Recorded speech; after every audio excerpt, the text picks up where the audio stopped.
biedrība Brīnummāja un Žagarkalns šodien 10 Cēsu novada bērniem ir sarūpējusi slēpošanas skoliņas nodarbību.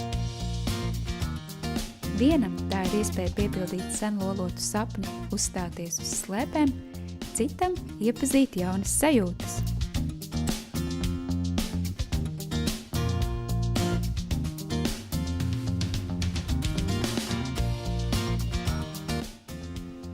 Žagarkalna atraktīvie instruktori spēja aizraut ikvienu. Viņu brāļi Marks un Markus mācības uztver ļoti nopietni.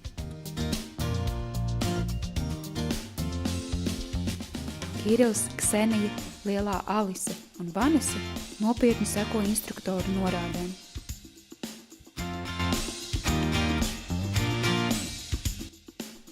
Lielākā daļa no bērniem šodien slēpo pirmo reizi. Neskatoties uz kritieniem un dzilumiem, neviens nav gatavs padoties. Alise, kaut tikai 4 gadus veca, ir pierādījusi, ka ar neatlaidību var panākt visu. Mums šķiet, ka Kristaps, Kristiāns un Mārcis varētu kļūt par nākamajiem Ziemas olimpisko spēļu čempioniem.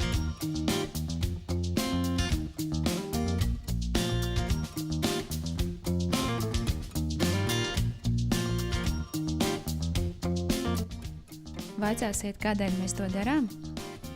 Protams, ka šo smaidu dēļ.